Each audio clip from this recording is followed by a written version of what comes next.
2019년 지금 여기에서 복음을 묻는 이 마당에 왜 하필 나를 부르셨을까? 라는 질문을 하나님께 드려보았습니다. 기도하고 묵상하는 가운데 얼른 들었던 제 생각은요, 그동안 기독교의 복음을 해석하고 그 컨텐츠를 만들어 나갔던 나들, 그 사람들의 모습 중에 여자가 없었구나, 청년이 없었구나, 그런 생각이 미쳤습니다. 사실 지금 여기라는 것을 바라보는 것에는요, 어떤 시각이 들어있는 사람이 보느냐에 따라서도 답이 달라지지만, 누가 바라보느냐? 어떤 사람이 바라보느냐에 따라서도 그 질문에 대한 대답이 달라질 수 있다고 생각을 합니다. 여자, 이구 청년이면 되겠구나, 그런 생각을 했는데요. 제가 여자이긴 하죠. 근데 청년은 아니에요. 그래서 이 자리가 제 자리가 아닌 게 아닌가라는 생각을 하면서 또 기도를 했습니다. 제가 청년들과 많이 만나고 강단에 선다고 해서 제가 청년에 대해서 이야기할 수 있는 자격이 있는 것은 아니기 때문입니다.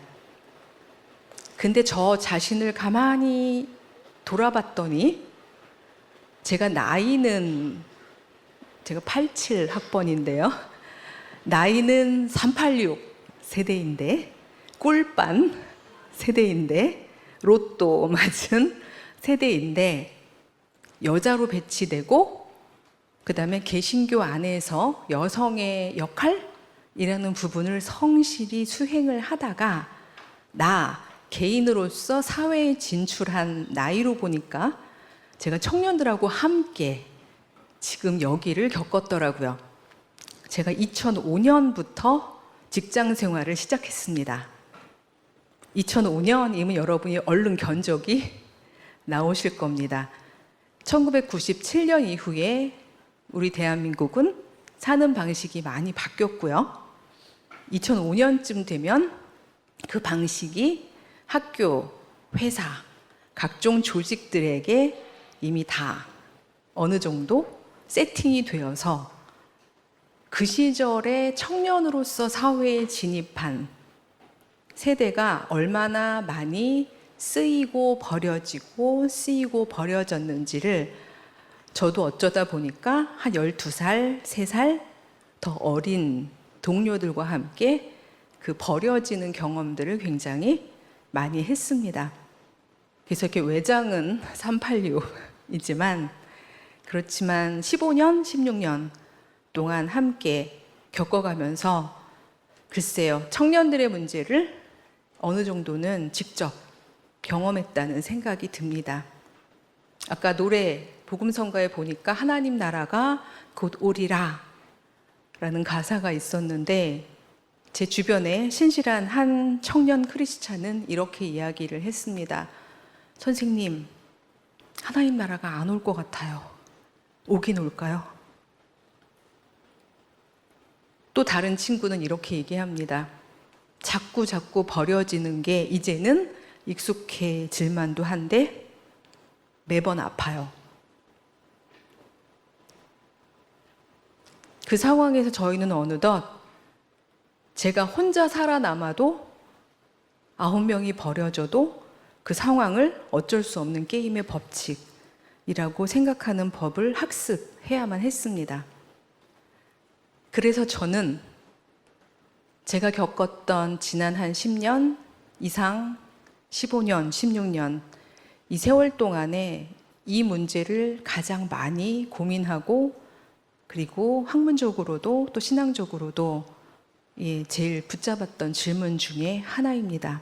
과연 나는 죽이지 않고 살아남을 수 있을까? 아마 여기 모이신 많은 청년들이, 그리고 장년들이 삶의 현장에서 이 질문들을 물으셨을 거라고 생각합니다. 살아남았다. 라고 안도하는 순간 사실은 돌아보면 나의 많은, 내가 한때 친구라 불렀고 동료라고 불렀던 사람들이 떠나가는 모습, 버려지는 모습, 사회적으로 죽임 당하는 모습을 봐야만 했습니다. 일종의 정글의 법칙도 같고 서바이벌 게임과도 같은 이런 세상에서 우리 한 사람 한 사람은 사실 세상을 바꿀 힘이 없어 보이고 세상은 더 고단하고 그 책 제목도 피로사회, 위험사회, 분노사회 이런 책들이 나오고 있는 이 시점에서 우리는 과연 낱낱이 개인으로 무엇을 할 수 있을까? 그런 질문들을 사실은 많이 했습니다.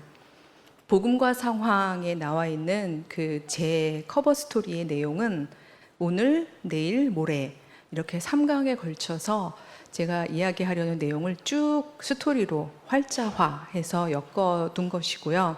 오늘은 PT를 가지고 진행을 하겠지만 언제 쉬는 시간에 한번 쭉 읽어보시면 제가 무슨 이야기를 하려는구나 하는 거를 아실 수 있을 것 같습니다. 저는 그래서 늘 우리를 강조했던 크리스찬 공동체, 그리고 사실은 그게 답이지만 이 죽음과 죽임이 가득한 이 오늘 여기 이 자리에서 사실은 더 섣불리 나아가기보다는 사실은 원래의 자리로 다시 돌아가 보고 싶었습니다. 그래서 신앙인 단독자, 일단은 나로부터 시작해서 너, 우리 이렇게 공동체를 향해서 가는 질문을 묻고 싶습니다. 차갑거나 뜨겁거나 하나만 하라고 그러셨죠? 저는 뜨거운 사람은 못 됩니다. 그래서 아마 역대 가장 차가운 저녁 집회가 될지도 모르겠습니다. 그러나 저희들이 이 신앙적으로 열려있는 이 마음을 이것과 더불어 사실 저희가 차가운 머리로 생각해가면서 가야 할 때가 온 것 같습니다. 시대는 늘 악했지만 지금 더 악한 이유는 계속해서 크리스찬에게도 속삭이고 있기 때문입니다. 일단 너 살아야 하잖아. 살기 위해서는 어쩔 수 없어. 저 사람의 죽음을 그냥 눈 감아야 해. 그렇게 이야기하는 오늘 이 시대에 우리에게 복음은 어떤 방식으로 살아있는 말씀으로 다가올지 그 이야기들을 한번 나누어 보려고 합니다. 21세기 한 청년이 이런 노래를 불렀습니다. 아마 유튜브를 잘 보시는 분들은 보셨을 수 있을 것 같아요. 무사히 할머니가 될 수 있을까? 라는 노래입니다. 장혜영이라는 청년이 한때 혼자서 막 달리는 무한 경쟁의 질주 속에서 제법 승산이 있는 어떤 고지에 있었을 즈음에 불현듯 이건 아닌 것 같아 라고 생각하면서 그 경쟁으로부터 탈주해서 1살 어린 자신의 발달 장애 여동생과 함께 어른으로 살아가는 법을 배우면서 그야말로 생존 자체가 힘든 상황에서 불렀던 이 노래. 저는 이 노래를 들었을 때 마음 깊이 그런 생각을 했습니다. 아, 지금 여기에서 청년들의 소망은 이거구나. 자연사. 그쵸? 무사히 할머니가 될 수 있을까? 얼마나 처절한 질문입니까? 과로사 아니면 아사의 선택밖에 없는 젊은이들입니다.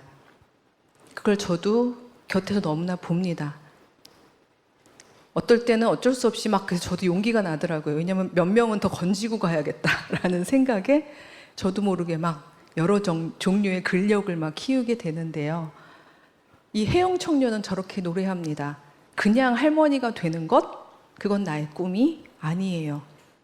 죽임 당하지 않고 죽이지 않으면서 전 그렇게 할머니가 되고 싶어요. 굶지 않고 굶기지 않으면서 그렇게 오래 살고 싶어요. 저는 지금 세상에 청년이 자신의 자매를 손 꼭 붙잡고 부르는 저 노래가 오늘날 우리 교회를 향해서 묻는 질문이요, 도전이라고 생각합니다. 우리는 저기에 응답해야 할 것 같습니다. 그렇지 않다면 우리는 오늘 여기에서 아무리 내가 충만하고 내가 기쁘고 내가 하나님 앞에서 만족해도 우리는 복음의 수행자요, 사회선교사로서의 나의 존재를 하나님 앞에서도 이웃들 앞에서도 결코 변증할 수 없다고 생각을 합니다. 나, 너, 우리, 제가 초등학교에 들어가서 제일 처음 배운 단어입니다. 여기서 연식이 나오죠? 여러분들은 초등학교 1학년 들어가면은 1학년 1학기 교과서를 딱 국어 교과서를 폈을 때 무슨 단어가 나오는지 저는 모릅니다. 근데 저는 딱 폈더니 첫 번째 장에 나, 그 다음에 너, 우리가 나오더군요. 저는 이 단어만큼 핵심적인 그리고 바탕이 되는 단어가 없다라고 생각하는데, 너무나 빠르게 업데이트되는 지식, 정보, 사회를 살아가면서 우리는 이 기본적인 단어를 잊고 살아간다고 생각을 합니다. 그래서 첫째 날, 둘째 날, 셋째 날 이렇게 한 단어씩을 묵상하려고 하는데요. 의외로 나라는 주체가 이 우리 문명사에서 자기 목소리를 다 낼 수 있었던 그런 제도는 그동안 없었습니다. 혹은 짧았습니다 라고 얘기해야 될지도 모르겠는데요. 전 전공이 기독교 사회윤리학입니다. 그러다 보니까 사회학적인 흐름에 대해서 공부를 많이 한 편이고요. 자꾸 나누다 보면 저도 모르게 전근대, 근대, 후기근대 이렇게 자꾸 새토막을 쳐서 이 사회를 분석을 하게 됩니다. 한 사람 한 사람의 개인이야, 그리고 또 복음이 가지고 있는 어떤 절대 진리의 어떤 힘을 놓고 봤을 때야 새토막이 안 날 텐데, 그럼에도 불구하고 인간은 유한자라 언제나 이 제도의 영향을 받게 되어 있는 것 같습니다. 전근대, 전통사회, 신분제와 가산제가 있던 바로 그 시절, 왕도 있고 귀족도 있던 그 시절에는요, 사실 나는 굉장히 적었습니다. 그렇죠? 오죽하면 그 시절이 갈 때쯤 됐던 프랑스의 루이 14세는 레떼세모아, 내가 곧 국가다 라고 망언을 하면서도 당당했겠어요. 실은 그게 작동했던 시절이죠. 즉 소수의 나들이 자기들이 원하는 방식으로 우리를 만들고 그걸 공동체라고 불렀습니다. 그리고 거기에다가 사람들을 배치해 놓고 우리가 잘 지내기 위해서는, 건강하고 행복한 공동체가 되기 위해서는 너는 너의 몫을 하여라 라는 방식으로 박아놨죠. 하나 넘겨보시면요, 이 소수의 나들이 만든 우리 공동체의 대표적인 텍스트를 제가 하나 가져왔습니다. 무려 플라톤인데요.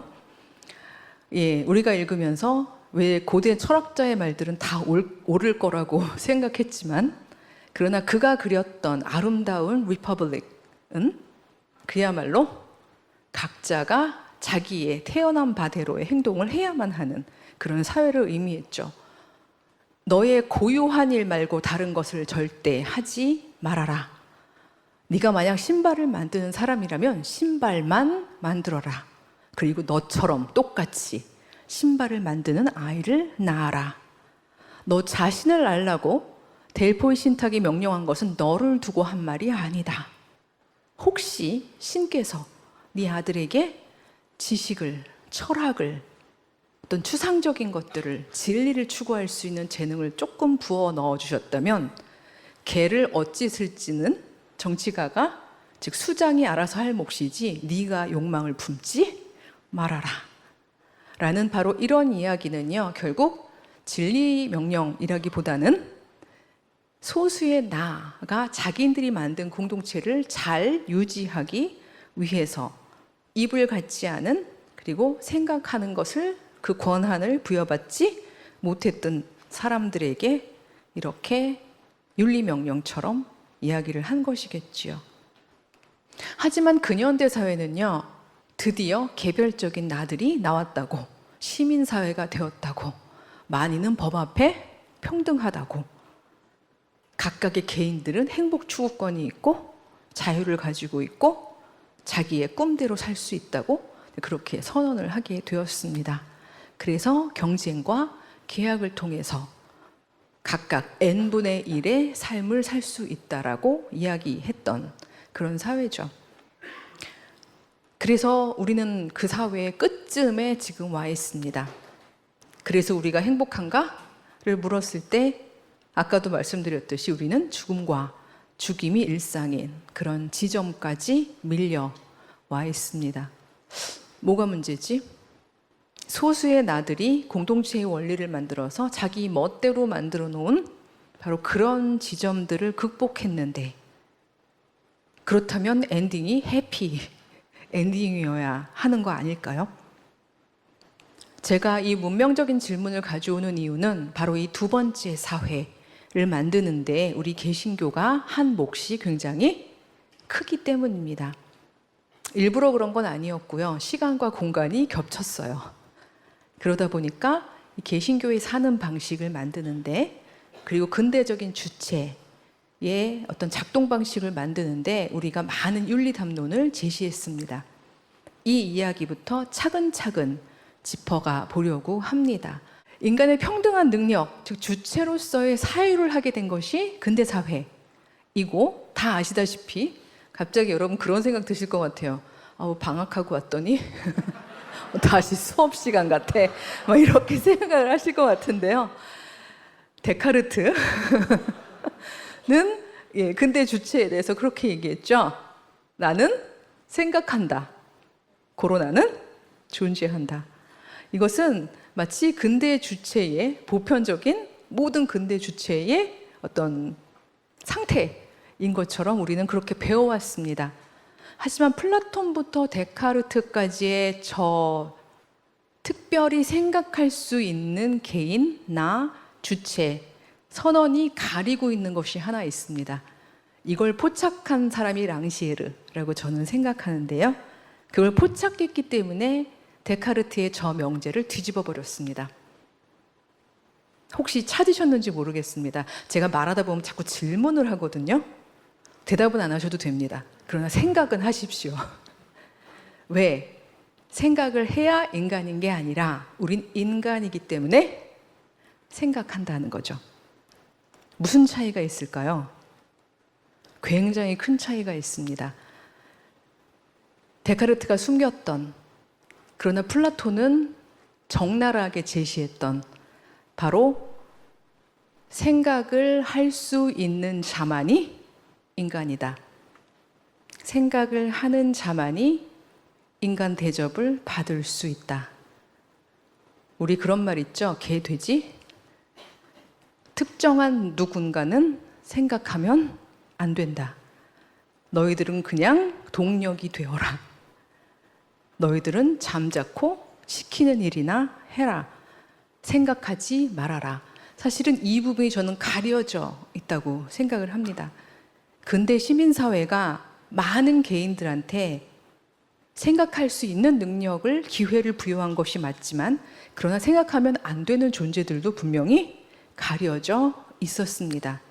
가장 대표적으로 여성, 노동자, 제3세계, 흑인 등등은 생각하지 말라고, 그래서 사실은 인간이 아니라고, 나일 수 없다고 그렇게 이야기되어져 온 부분들인데요. 그 이야기를 할 수 없었던 사람들 중에 여성 부분은 내일이 주제가 될 것 같고요. 오늘은 계속 나에 초점을 맞춰보도록 하겠습니다. 바로 이렇게 나, 주체를 만들어가는 근대의 시작에 사실은 종교개혁이 한 일이 굉장히 크죠. 다들 아실 겁니다. 루터가 이야기했던 만인은 하나님 앞에 왕 같은 제사장이다. 바로 이 이야기를 하는 순간 사실은 불과 몇 세기 뒤에 만인은 법 앞에 평등하다라는 천부인권 사상이 나올 수 있음을 예비했다고 볼 수 있는데요. 그럼에도 불구하고 제가 아까 말했듯이 가려졌던 사람들, 실은 니네는 나가 아니야 라고 얘기했던 사람들은 슬프게도 루터의 선언부터 있었습니다. 독일 그리스도인 귀족들에게 라는 루터의 1520년 소논문에는 누가 바로 그 만인인지, 누가 그 왕 같은 제사장인지, 즉 누가 입을 갖는지, 누가 우리를 위해서 나로 살 수 있는지를 정해 놓은 문장이 보입니다. 자, 교회가 스스로 개혁할 능력이 없다면 나서자. 누가요? 황제와 귀족들이. 왜? 당신들은 세례받은 그리스도인이고 따라서 평신도이지만 교회를 개혁할 수 있는 나들입니다. 라고 권한을 부여했죠. 여기서 만인이 제사장이다, 왕 같은 제사장이 될 때 만인은 사실 귀족, 평신도를 의미했습니다. 그리고 압도적으로 성별은 남자였습니다.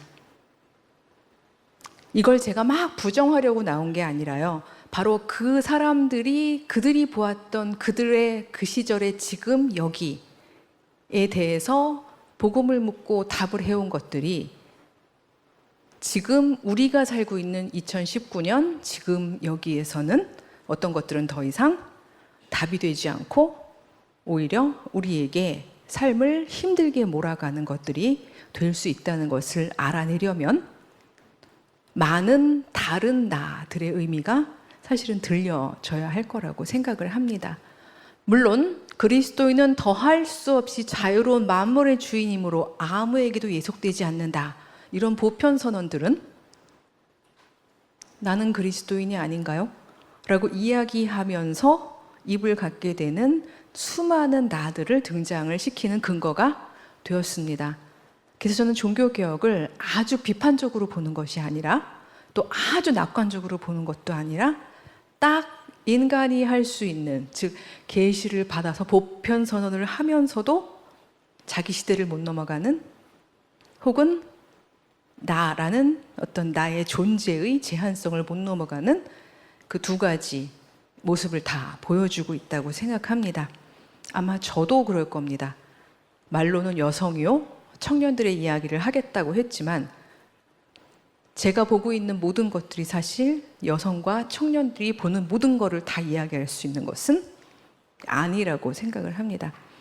저는 제가 던지는 이 화두들이 이 3박 4일 동안 소그룹으로 또 자기 안에서 계속해서 이야기되지고 질문되어지고 또 나의 의미들이 나올 수 있는 기회들이 되었으면 좋겠다는 생각이 듭니다.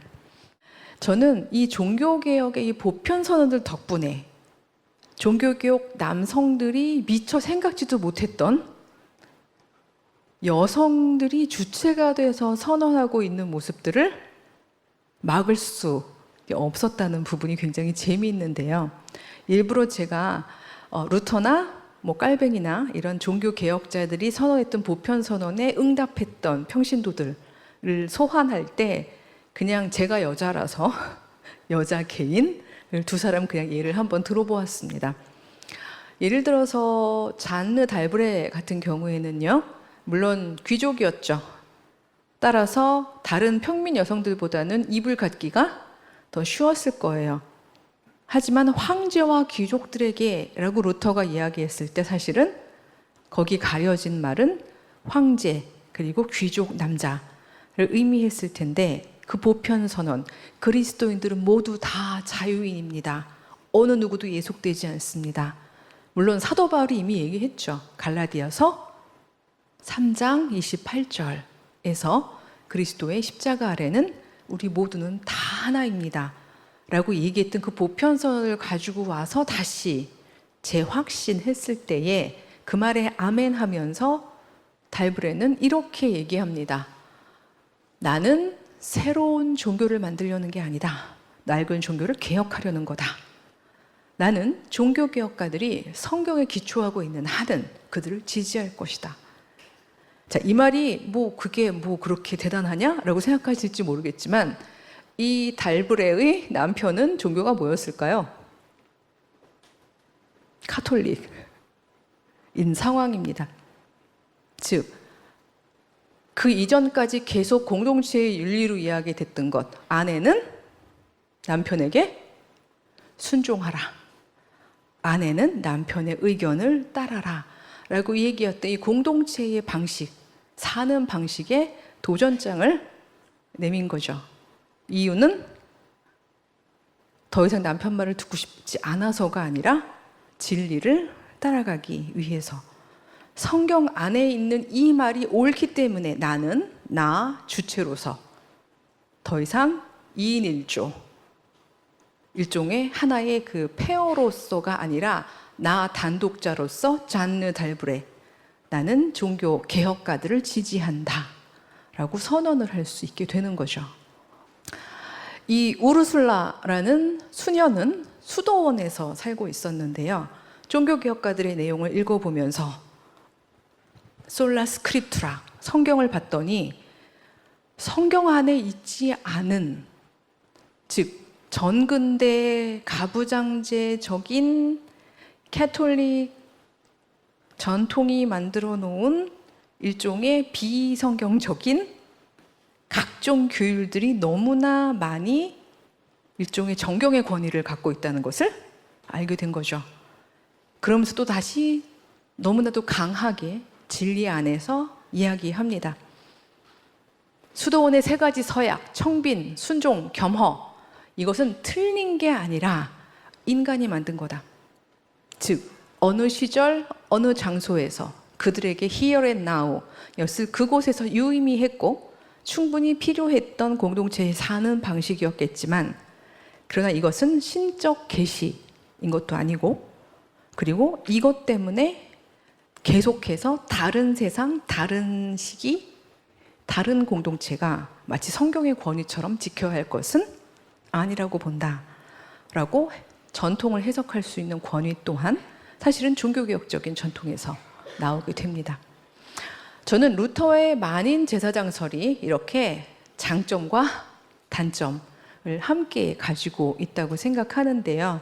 사실 교회 안에서 그동안 들려진 부분들은 바로 긍정적인 부분들만 우리는 이야기가 되었었죠. 하지만 많은 경우에 누가 가려졌는지를 우리가 미처 묻지 않았기 때문에 아직까지도 사실은 교회 안에서 대부분의 교회들이 조금씩 진전하고 있기는 하지만 이 복음의 보편 진리를 모든 나들이 다 주장할 수는 없는 그런 상황에 있다고 생각을 합니다.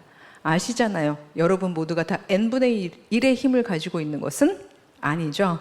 교회 안에서 이것이 지금 완전히 지켜지지 않는 이유는 여전히 교회 안에서 마치 지금은 전근대도 아닌데 특정한 나들은 N 이상의 권위를 가지고 힘을 가지고 있다는 것을 저희가 다 이미 알고 있죠. 진짜 우리가 복음을 지금 이곳에서 실천하려면 사실은 저렇게 달브레처럼 우르술라처럼 우리는 성경의 핵심 원리들을 지지하고, 그리고 그것이 지금 우리가 이 교회 안에서 전통으로 행해지고 있더라도 성경적이지 않다면 당당하게 자기 해석을 할 수 있는 권위를 가질 수 있어야 한다고 생각을 합니다. 종교개혁가들 중에서 우리가 살아가는 지금 이 근대의 사회를 만드는데 또 굉장히 중요한 역할을 한 종교개혁자가 한 사람 더 있죠. 누구죠? 다음 장을 넘겨보시면 딱 있는데요. 장깔뱅입니다. 여기 혹시 이대 학생들이나 강남대 학생들이 있으면 저 선생님은 학교에서 하던 거를 여기서도 계속 이야기를 하고 있구나 라고 생각을 할 것 같은데 맞습니다. 제가 주로 연구하는 세 키워드가 근대성, 개신교 윤리, 젠더이기 때문에 결국 그 이야기들을 가지고 풀어나가게 되는데요. 오늘날 자본주의적인 삶의 방식? 이거를 깔뱅이 만든 건 아니죠. 하지만 깔뱅은 그런 삶을 막 시작했던 초기 자본가들, 이 뭉쳐 살고 있던 제네바에서 어떤 방식으로 너희들이 그 열심히 이윤 추구하는 그 삶이 기독교적일 수 있는지에 대한 답을 제공했던 사람입니다. 그래서 막스 베버라는 학자는요, 근대 자본주의 정신하고요, 노동윤리 사이에는 친화성이 있다라고 이야기를 했습니다. 근대 자본주의 정신은 뭘까요? 베버의 말에 따르면 한 인간에게서 돈을 짜내는 정신입니다. 즉, 그가 벌 수 있는 한 최대한으로 돈을 짜내는 정신. 우리도 어느덧 살다 보면 그렇게 되죠. 연봉이 높아지면 우리 굉장히 뿌듯하잖아요. 내 몸값이 올라간 것 같고, 그렇죠? 그렇게 자꾸 짜내는 바로 그 정신을 자본주의 정신이라고 하는데, 그 기원이 적어도 초기 개신교도들 사이에서는요, 굉장히 밀접하게 연관을 지을 수 있는 일종의 윤리 담론이 있었는데, 그게 바로 깔뱅이 만든 노동윤리였다라는 이야기를 하는 거죠. 여러분은 여기에 영향을 안 받은 것 같지만 여러분 계보학적으로 와보면 받았습니다. 저도 깔뱅을 배우면서, 그리고 깔뱅의 사상에 고무된 깔뱅주의자들, 특히 영국의 그리고 미국의 청교도들의 삶의 방식, 그들의 윤리를 배우면서, 우리로 사는 법을 배우면서 비로소 역설적으로 자유함을 얻었습니다. 아, 내가 이래서 이렇게 됐구나 하는 거를 알고 나면, 계보학을 알고 나면 어느덧 내가 멈출 수 있는 지점이 있더라고요. 여러분, 굉장히 성실하게 교회 다니고 부모님이 어렸을 때부터 여러분들을 그 교회 전통 안에서 가르쳤다면 이런 이야기 되게 많이 들어보셨을 것 같아요. 주님께 영광을 돌리기 위해서 너는 너의 최선을 다해야 된다. 맥시마이즈. 그렇죠? 네가 할 수 있는 그 모든 거를 다 만들고 개발하고 발전시켜서, 그렇죠? 그래서 무언가를 해내야 한다. 이런 이야기를 되게 많이 들어보셨을 거예요. 제가 이렇게 공적인 자리에서 저희 아버지를 디스하고 싶지는 않지만, 저희 아버지는 청교도적인 윤리를 정말 잘 지키신 목사님이셨습니다. 저희 집은 밤 9시 15분이 되면 소등, 다음날 새벽 4시 반이 되면 점등. 모두 일어나서 가족은 눈을 비비고 가족 기도를 짧게 하고 모두 새벽 기도를 갔다가 6시 이전에 아침밥을 다 먹고, 그리고 각자의 삶을 살고 하루를 열심히 살고 난 다음에, 그 다음에 저녁 식사가 끝나면 가족의 리플렉션 타임, 즉 성찰 시간이 이어졌죠.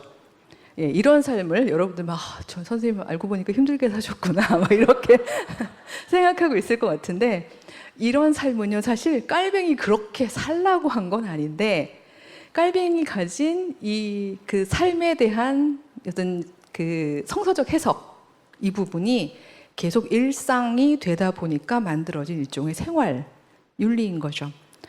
교리 부분은 길게 하면 여러분 졸아요. 그래서 정말 짧게 말씀을 드리자면, 중세를 막 빠져나온 개신교 신자들은 더 이상 수도적인 삶이 구원을 좌우하지 않는다는 것, 면죄부 같은 거 사는 게, 헌금 많이 하는 게 구원을 담보하지 않는다는 것을 개신교 지도자들한테 배워서 알죠. 알긴 아는데 사람은 그렇습니다. 이게 아니래는 아는데 그 다음 질문은 이런 질문이 생각이 듭니다. 그들의 희열엔 나오겠죠. 알겠어요. 면죄부 사는 거 내 구원을 확보하지 않는다는 건 알겠어요. 근데 그럼 나는 구원 받았나요? 너의 구원은 네가 믿음으로 정말 주 예수 그리스도를 고백하고 그분이 너의 주인이라는 것을 믿으면 돼. 네, 믿었어요. 근데 그러면 저는 구원 받았나요? 그건 내가 얘기해 주는 게 아니야. 네 마음의 확신이야. 아무리 이렇게 얘기해도 사실은 대부분의 대중은요, 그 확신의 징표를 가지고 싶어 합니다. 어떤 연구가가 굉장히 재미있는 연구를 했어요. 카톨릭하고 개신교 신자 중에서 누가 더 정신분열증 환자가 많나? 누가 더 많을까요? 개신교가 훨씬 많습니다. 그 연구 논문의 그 이유는 왜 그렇게 얘기를 했냐면 카톨릭은 일주일에 한 번씩 계속 그러니까 미사에 참여하려면 고해성사를 해야 되잖아요. 계속 잘못한 거를 사제한테 가서 이야기를 하는 거예요. 그럼 사제가 의례로 죄사함을 선포해 주죠. 귀로 들었어요. 그러니까 이제 안심하고 미사에 참여할 수 있는데 개신교 우리는 늘 신앞에 단독자잖아요. 그쵸? 예, 배번 뭐라고 얘기했냐면 개신교들은요 전대미문의 내적 고립감을 가지고 사는 사람이라고 이야기를 했어요. 우린 늘 하나님 앞에서 단독자로 아뢰는데 물론 우리가 늘 하나님의 말씀을 명료하게 들으면 괜찮은데 그렇지 않은 경우에는 자꾸 확신을 얻고 싶은 거죠. 그러니까 쪼르르 와서 물어보는 거예요. 저는 그래서 구원을 받은 사람인가요? 깔뱅도 답답했겠죠. 그러니까 이야기한 것 중에 그 이야기 노동윤리 부분에 있어서 구원은 하나님의 절대 주권이다. 인간이 어떻게 할 수 있는 게 아니야. 인간은 전적으로 타락한 존재이기 때문에 구원을 위해서 할 수 있는 건 없어. 하지만 네가 구원받은 사람인지 아닌지를 알 수 있는 방법은 있어. 이게 되게 중요한 부분인데요. 즉, 네 구원 상태를 확인할 수는 있어. 그 얘기입니다. 구원 상태는 어떻게 확인할 수 있냐 하면 깔병에 따르면 구원받기로 작정한 하나님께서 이미 선택한 사람이라면 더 elected 바로 그 사람은 주님과 함께 하겠니 안 하겠니? 하겠죠. 늘 하나님의 은총이 함께 하겠니 안 하겠니? 하겠죠. 자, 그런 사람이 아침에 늦게 일어나겠니? 아니요. 게으르겠니? 아니요. 사람들한테 막 거짓말 해가지고 등쳐먹겠니? 아니요. 너의 행동을 봐. 그리고 네가 하는 일 속에서 하나님께서 얼마나 축복하시는지를 봐. 그러면 네가 바로 구원받은 구원 상태에 있는지를 알 수 있어. 이렇게 되는 거죠. 즉 노동은요 내가 구원받는 도구가 아니라 구원 상태에 있는지 아닌지를 확인할 수 있는 수단이 되어버린 상황이 된 거예요. 자, 이렇게 되면 크리스찬 깔뱅주의자들은 게을릴 수가 없는 거죠. 왜냐하면 나는 자꾸 나의 구원 상태를 입증해야 되잖아요.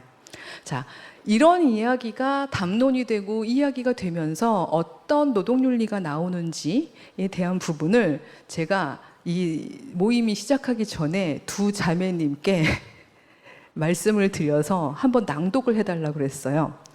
나오시면 돼요. 이렇게 나오시는 동안 제가 이런 시도를 자주 하는 이유는 저는 이 근대적인 방식, 즉 여기는 말하는 자, 그쪽은 듣는 자, 이 방식이 언젠가는 바뀌고 원형으로 가야 된다고 생각하는 사람인데요. 갑자기 샥 안 되기 때문에 같이 나오시면 됩니다. 천천히 나와서 찾으면 돼요. 모든 그리스도인들은 자신의 상태에 머무르지 말고 더욱더 완전을 향하여 나아가야 한다. 그리스도인의 삶은 경주와 같아서 가만히 앉아 있거나 그 자리에 서 있어서는 안 된다. 세상 사람들은 많은 재산이 있어서 그것을 팔아서 있는 것을 가지고 편안하게 살지 모른다. 그러나 영혼은 그렇지 않다. 영혼은 계속하여 유익을 얻지 못하면 점점 악화되는 것이다. 기도와 묵상으로 주의 날을 준비하라. 스윗녹은 말한다. 당신이 토요일 밤에 당신의 마음을 하나님께 맡겨두면 주일 아침에 주님께서 도로 찾게 될 것이다. 정시에 자고 주일에 졸지 않도록 하라. 가장들은 자기 가족들을 주일 아침에 늦지 않게 모으고 하루 종일 영적 교훈을 모두 충족하게 받도록 준비시키라. 가장들은 설교 말씀을 가족들이 기억하도록 하라. 그리고 식사 때 자유로운 토론을 하게 격려하고 설교의 대지들을 반복하게 하라. 주의 날을 받은 가르침과 은혜들을 주중에도 지니도록 하라. 감사합니다. 전 저 텍스트를 읽으면서 우리 아빠가 왜 그랬는지를 알게 되었습니다. 너의 영혼은 구원 상태에 있는 바로 네 영혼은 흥청망청 시간을 낭비하고 재산을 조금 있다고 막 쓰고 그러지 않게 할 것이다.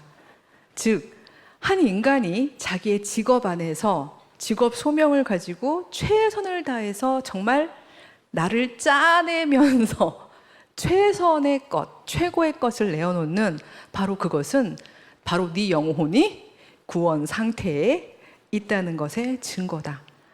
너 혼자만이 아니라 네가 만약 남자라면, 가장이라면 네 가족을 그렇게 이끌어라.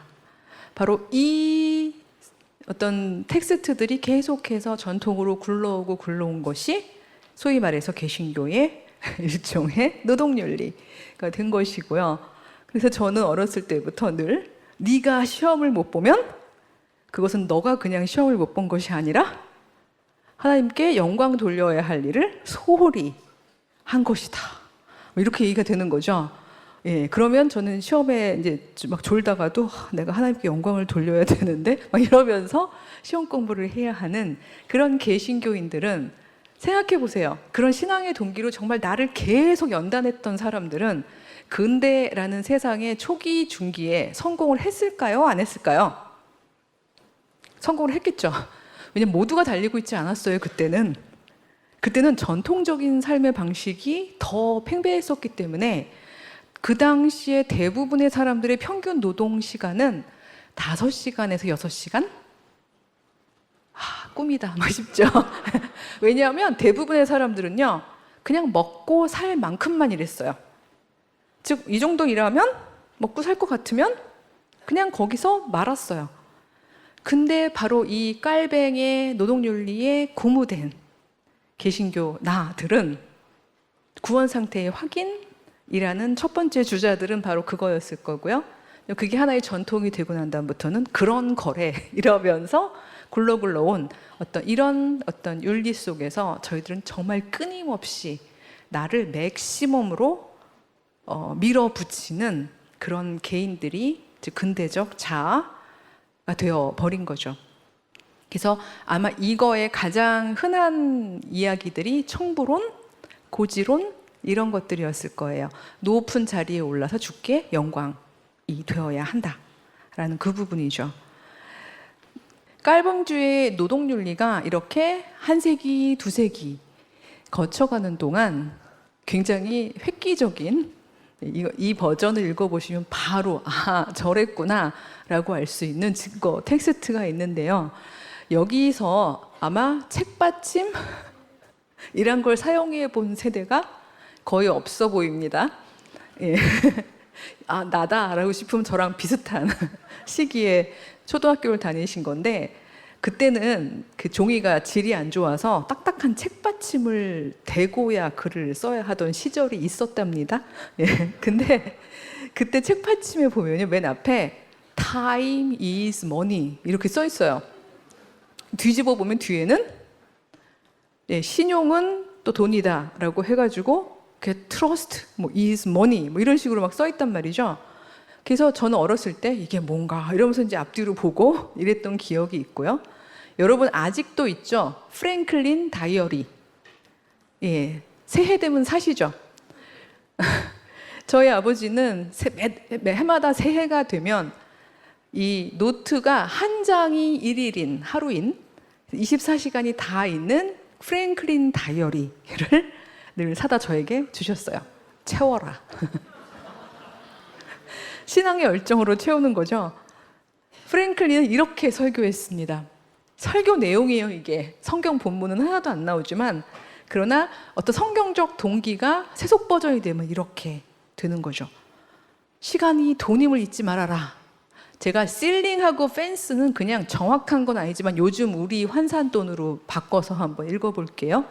매일 노동을 하면 하루 일당이 10만 원인 사람이 만약 오전에 일을 안 하고 빈둥빈둥 쉬었다면 그리고 지나가다가 오락실 가서 6천 원쯤 썼다면 그 사람은 그날 얼마를 쓴 거죠?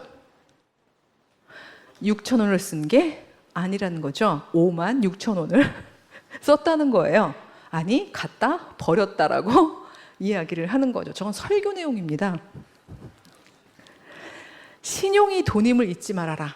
너무 길어서 제가 줄였지만 만약에 네가 아침 5시에 들리는 망치 소리, 밤 9시에도 계속 들리는 망치 소리, 그런 걸 듣는다면 너에게 돈을 빌려준 그 사람이 1년 더 써 라고 투자자가 그렇게 얘기할 것이다. 그럼 너는 이윤을 극대화할 수 있다. 돈이 돈을 낳는다. 번식력을 갖는다. 중요한 건 여기서 끝이 아니에요. 이러면 개신교 노동윤리가 아니죠. 그래서 많이 번 그 돈을 근데 내가 흥청망청 쓰는 거예요? 아니죠. 여기도 있지만 근면 검소. 나는 안 써요. 예, 그리고 어떻게 해야 되죠? 2가지 하래요. 바로 더 큰 이윤을 내기 위해서 투자하는 것 하나랑 교회에 헌금해서 가난한 사람들에게 나누어 주는 것.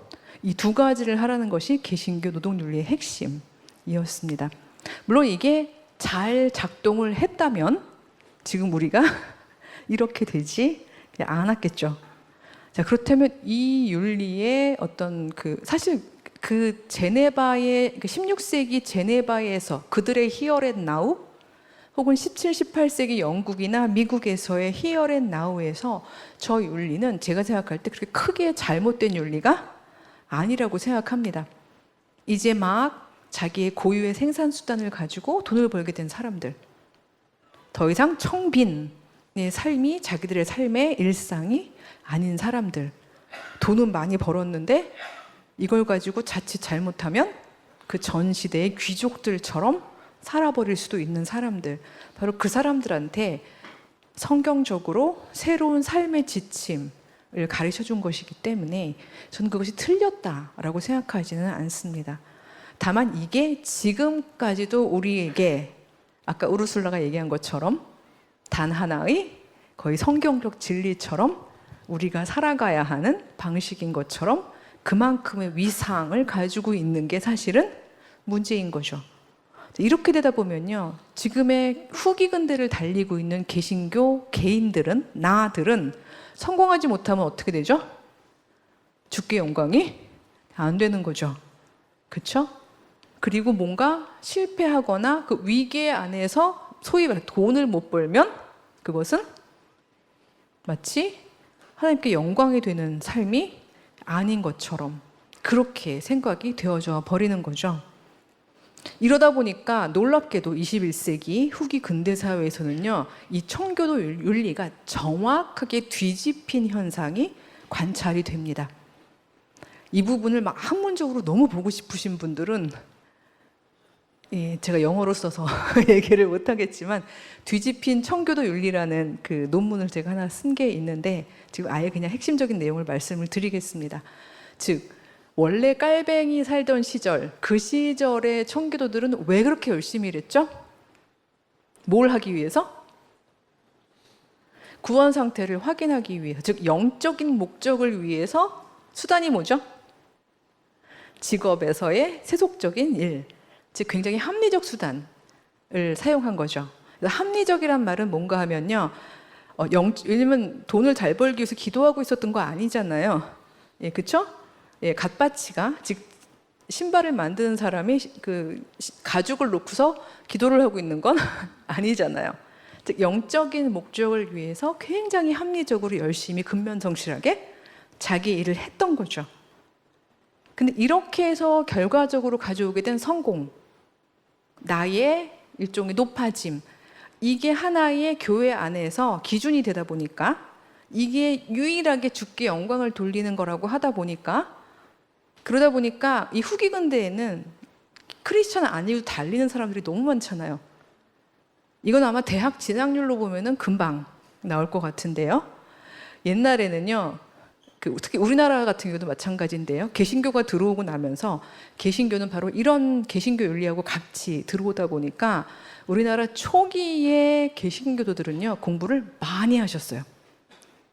그래서 그 당시에 높아지는 분들은 어떻게 하면 되는 건가 하면요, 길 가다가 서양 선교사 만나기가 이루어지면, 그렇죠? 신앙과 뭐를 같이 얻게 되는 거죠. 근대 지식이라는 부분을 같이 얻으면서 높아지셨고, 그리고 그분들은 그런 신앙 고백을 할 수 있었어요. 계속해서 주께 영광 돌리고 구원 상태에 있는 사람들은 성공한다. 이게 하나의 기억이 되어서 공동체의 기억에서 가득 차게 되자, 지금 안 그렇게 된 후기 근대가 되니까 어떤 역전 현상이 벌어지고 있냐 하면요. 제가 이걸 이론적으로 말씀드리기 전에 길 가다가 우연히 제가 CD를 받아서 그래서 틀었다가 이게 바로 역전 현상의 전형적인 설교 내용이구나 라고 알게 된 설교 내용을 책에서 인용을 했거든요. 예, 나오시면 됩니다. 이 내용도 PT에 없어요. 제가 이렇게 PT 쓰기도 하고 읽기도 하는 이유는요. 여러분들이 좋으시지 않도록 보시다가 듣다가 예. 그래서 이거 하나 잡으시면 혹시 나올지 모르겠습니다. 그럴까봐 했는데 이 내용은 조금 길긴 한데요. 어떤 목사님이 하시는 설교 내용입니다. 귀를 쫑긋하고 한번 들어보시면서 뭐가 문제인지 한번 찾아보시기 바랍니다. 세계적으로 유명한 예언 사역자이신 땡땡땡 목사님이 성령에 취해서 이런 예언을 하셨습니다. 주님께서 우리 교회를 통해 많은 사회적 지도자들을 배출하실 것입니다. 우리 교회를 인력 자원 공급 센터로 사용하실 것입니다. 과학과 의학 분야에서 기름 부음이 증가하게 될 것입니다. 우리 교회의 성도들 중에 획기적인 의학적 방법으로 수술을 하여 세상을 깜짝 놀라게 하여 존귀함을 받을 사람이 나올 것입니다. 유명해지고 중요한 위치에 올라가서 타임지나 뉴스위크에서 소개될 의사나 발명가들이 있을 것입니다. 한 번도 생각지 못한 초자연적 아이디어를 순식간에 받게 될 것입니다. 주님께서 이를 알려주실 것입니다. 세상 영역에서 높이 들린 우리 교회의 교인들에 대한 이 예언은 어느 교회에서나 하는 것이 아닙니다. 하나님이 호의가 우리 교회에 계속 임할 것입니다. 오직 이 교회를 향한 것입니다. 감사합니다. 예. 저 설교가 들려진 교회는요, 교회를 5번을 옮기면서 교인의 숫자가 너무너무 늘어나서 사회학자인 저는 호기심에 6개월을 다녀보았습니다. 등록은 하지 않고, 예, 예배를 드리러 간 것은 아닌 것을 죄송하게 생각을 하는데요.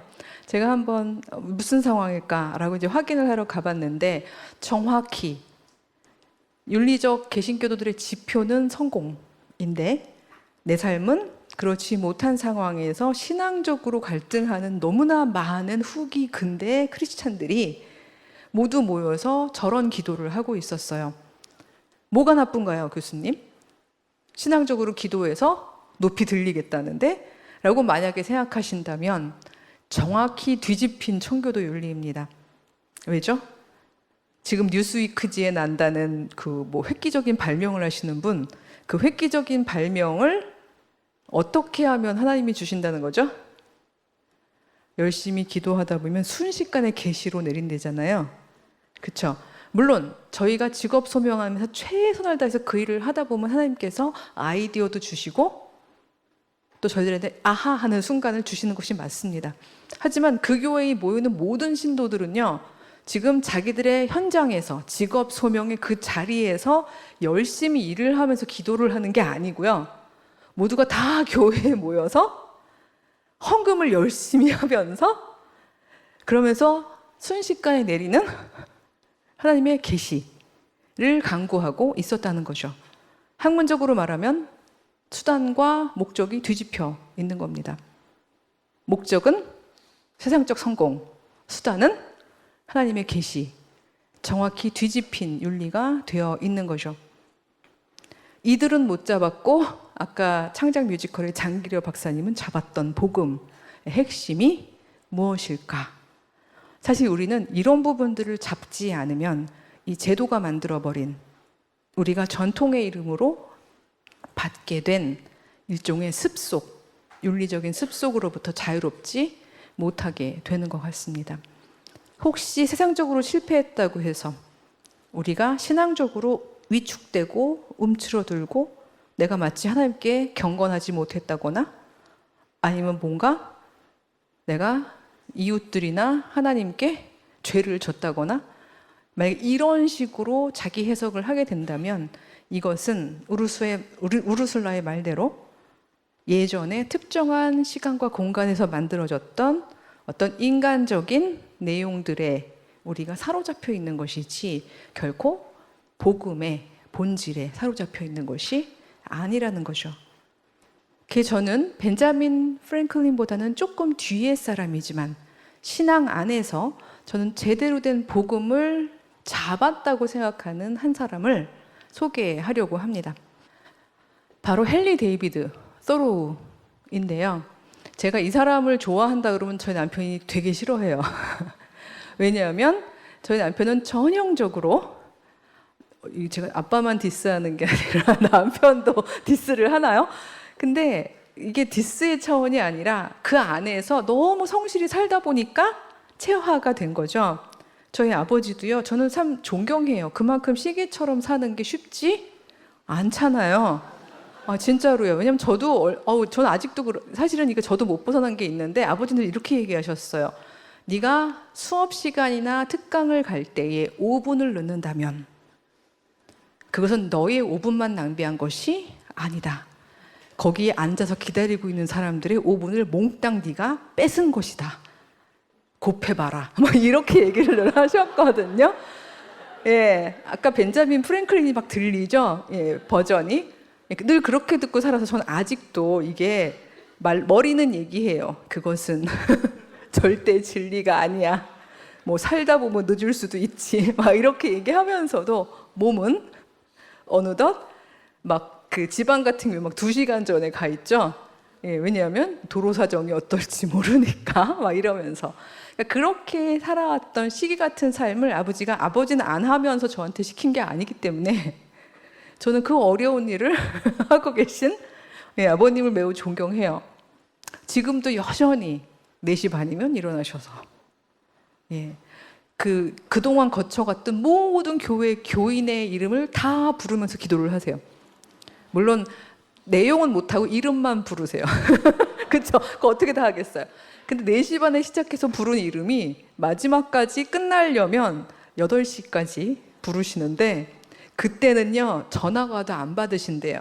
왜냐면 중간에 전화 받으면 까먹잖아요. 어디까지 했는지 모르기 때문에 이렇게 이제 첫 교회 목회지부터 이렇게 오는데 까먹으면 그 전화를 전혀 안 받으시는 그 규칙적인 삶이 사실 신앙적 동기이기 때문에 저는 매우 존경을 하는데 저희 남편도 얼추 비슷한 전통에서 살다 보니까 늘 최선을 다해야 되고 맥시마이즈 해야 되고 높아져야 된다고 생각하는데 그렇게 보자면 헨리 데이비드 소로우는 충분히 재능도 있었고 지식도 가지고 있었고 하버드 출신이라는 고스펙도 가지고 있으면서 왜 자신의 삶을 맥시마이즈 하지 않았지? 그건 게으른 거야 라고 생각하면서 사실 비난하고 있거든요. 그러다 보니까 제가 소로우를 좋아하는 걸 매우 싫어해요. 하지만 저는 소로우야말로 하나님께서 나로 살아내라 라고 얘기한 명령의 가장 근본적인 복음을 붙잡았다고 생각하는데요. 왜냐하면 그는 이렇게 얘기했기 때문이에요.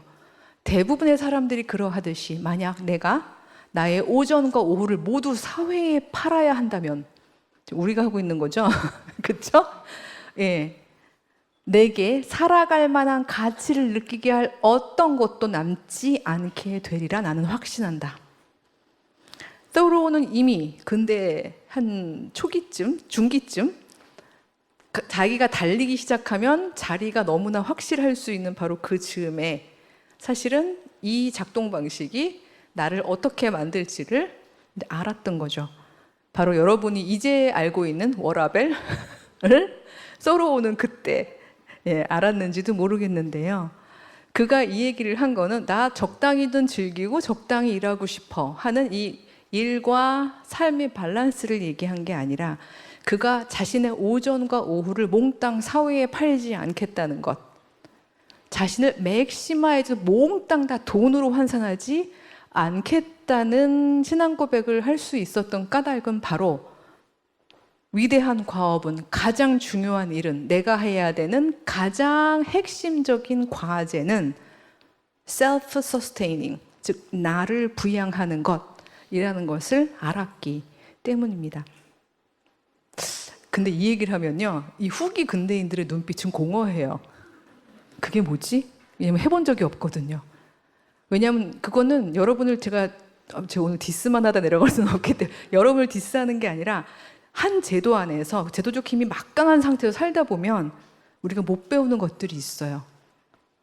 이건 내일 거라서 얘기 안 하면 그러니까 하나 못 배운 후기 근대인이 못 배운 것 중에 하나가요. 너무 사랑하기 때문에 나를 초월하는 것이란 말을 얘기했을 때도요. 여기는 그래도 크리스찬들 끄덕이는 분 계시네요. 그 수업 시간에 얘기한 모두가 또 눈빛이 공허해요. 나를 초월한다고? 막 이런 이렇게 제도 안에서 사실 우리가 공감하기 힘든 단어들이 있는데 그 중에 하나가 나를 부양한다는 게 뭐지? 바로 뭐로 생각하냐면 돈 버는 거? 내가 돈을 벌려면 5점과 5를 사회에 팔아야지 이렇게 되거든요. 이건 우리가 지금 여기서 우리가 갖게 된 일종의 제도적 감정인 거고 사실 소로가 얘기했던 나를 부양한다는 것은요. 바로 나, 하나님이 고유하게 만드신 나. 그렇기 때문에 내가 하나님의 형상으로 자유인으로 지어내는 존재로 뭔가 만들면서 창조력으로 그 일종의 행복감을 느끼는 바로 그런 나로 살아나기 위해서 나는 어느 정도는 존재의 힘을 나머지로 가지고 있어야 한다는 저는 신앙 고백으로 읽고 있습니다. 소로는 시를 쓰고 싶었어요. 시를 써야 비로소 나답게 살 수 있었어요. 그걸 하기 위해서 나는 근면성실하게 일하겠어. 하지만 딱 먹고 살 만큼만 일하겠어. 라고 결정을 했던 개인이었는데요. 저는 이 소로가 그 시절에는 시절과 장소를 잘못 만나서 사람들이 보기에 되게 매우 기인으로 보였을지 모르지만 here and now, 지금 여기에, 지금 우리들의 삶 속에서는 굉장히 유의미한 일종의 삶의 방식을 주고 있는 나라고 생각합니다.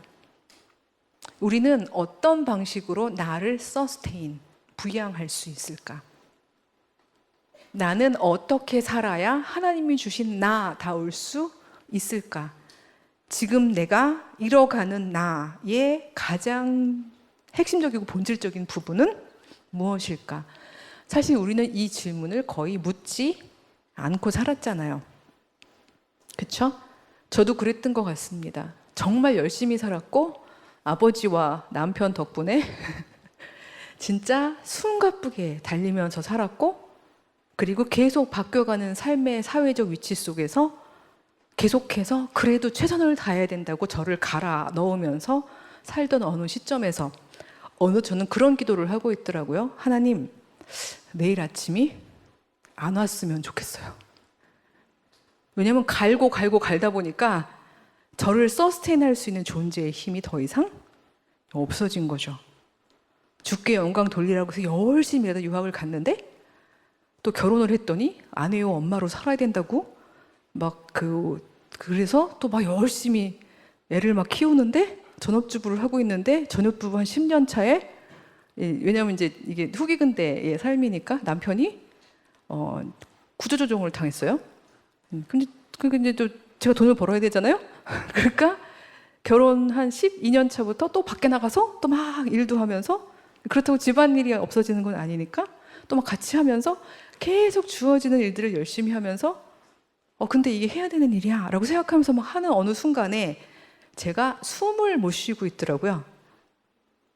바로 나의 숨, 이 숨을 못 쉰다는 거 바로 나의 호흡, self-sustaining 할 수 있는 나머지가 나에게 없구나 라는 생각이 드는 순간 어느덧 저는 내가 정말 하나님 앞에 정말 너무 큰 죄를 저지르고 있구나. 내가 나를 부양하지 않고 있구나 라는 생각을 작년에 했어요. 재작년인가? 나이 50대. 그리고 제가 스스로 제가 속해 있는 공동체들에게 희년을 선포했습니다. 나 이제 내 인생의 희년이야. 나 처음으로 돌아갈 거야. 그냥 공동체 안에 있을 거지만 이제 앞으로 나에게 제일 중요한 제1원칙은 살아내는 거야. 나로 사는 것. 내가 내일 아침에 눈을 뜨고 다시 하루를 살면서 하나님께 기뻐 찬송할 수 있고 내 이웃들을 사랑의 시선으로 볼 수 있을 만큼의 존재의 힘을 갖는 것. 나를 서스테인하는 방식으로 나는 살 거야. 라고 선언을 하면서, 선언을 했다고 또 삶이 갑자기 바뀌는 건 아니잖아요.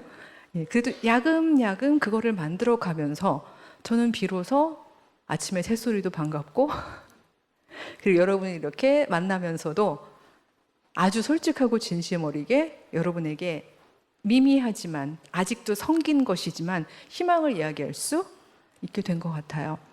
만약 제가 그런 시간이 없었다면 저는 여기서 훌륭하고 멋진 얘기하고 집에 돌아가서는 내일 아침에 안 왔으면 좋겠어요 라고 이야기하는 이율배반적인 사람이었을지도 몰라요. 하지만 내가 무엇 때문에 이렇게 나를 갈아 넣었는지를 알고 분석하고 나고, 그리고 그 근현대적 기원과 개신교적 기원을 계보학을 꿰뚫고 난 뒤에, 그러나 사실 복음의 가장 중요한 핵심에서는 하나님께서는 내가 지어내은, 내가 창조한 아무개야, 너는 너로 살라고, 그 나 자신이 되라고 내가 이 땅에 준 고유한 존재다. 그 어떤 누구도 따라할 필요 없고 그 어떤 누구의 기준도 너의 기준이 될 수 없다. 너는 너를 부양하기 위해서 무엇을 하고 있니? 라고 물어보시는 하나님의 음성을 저는 듣습니다. 오늘 이 시간 저는 여러분들이 나로 살아내기 위한 하나님의 존재의 명령을 묵상하고 내가 아직 그것을 찾지 못했다면 그것이 무엇인지를 기도 가운데에 발견하시는 그런 시간이 되었으면 좋겠습니다. 너무 바삐 사느라고 이 시대가 준 과제 혹은 공동체가 준 과제, 우리 가족, 회사, 학교, 교회, 우리가 주는 과제에 만약 여러분들이 기꺼움으로 응답하고 있는 것이 아니라 사실은 원래 그런 거야 내지는 그것이 소명이야 라는 어떤 외부적인 습속에 의해서 여러분들이 하고 있다면, 그렇다면 일단은 그 모든 것들의 짐을 다 내려놓으시고 나만 생각해 보시기를 초청을 합니다. 걱정하지 마십시오. 가뜩이나 바깥에는 다 이기적인 개인들밖에 없는데 여러분 3일째까지 나만 생각하라고 그러지는 않을 테니까요. 적어도 오늘만큼은 너도 잠시 접고 우리도 잠시 접고서 나만 집중하셨으면 좋겠습니다. 하나님께 물어보세요. 하나님, 저는 어떤 모습으로 나를 부양해야 할까요? 어떤 모습으로 나를 서스테인 해야 할까요? 살아내라 라고 이야기하신 하나님의 그 존재 명령을 저는 어떻게 지킬 수 있을까요? 만약 답을 미리 아는데 용기가 없어서 혹은 굶어 죽을까봐 무사히 할머니 할아버지가 못될 것 같아서 그래서 못하고 있다면 방법이 없을까요, 하나님? 이라는 기도라도 저는 하셨으면 좋겠습니다. 왜냐하면 아마 3강에서 일종의 방법론적인 부분들을 말씀을 드리겠습니다만 그 응답을 받고 나면 방법은 있다고 저는 생각을 하기 때문입니다. 그래서 우선은 오늘 이 밤에 여러분, 저는 정말 신기해요. 요즘 같은 세상에 3박 4일이 가능한 이 모임에 오신 여러분들 정말 귀한 분들인데요. 이렇게 오자마자 갑자기 막 나가자, 죽자 아니면 말 그대로 막 대를 위해서 우리가 모든 것을 행하자라고 이야기하기 전에 오늘 밤만은 그래도 나를 한번 집중해 보셨으면 좋겠습니다. 그래서 제가 약속한 시간이 지나고 있기 때문에 여러분에게 첫 번째 기도 제목을 드립니다. 막 통성으로 하셔도 되고요. 제가 오늘은 차가워지기로 했기 때문에 아주 차분하게 하나님 하면서 묵상 기도를 하셔도 괜찮습니다. 눈 감고 기도하시면서 첫 번째 기도를 드려주시기를 부탁을 드립니다. 하나님, 나는 어떤 방식으로 살아야 나일 수 있을까요? 나를 지탱할 수 있을까요? 사는 게 기쁠 수 있을까요? 하나님이 지으신 그 형상을 그대로 지킬 수 있을까요? 바로 이 질문을 물으시면서 기도하시겠습니다.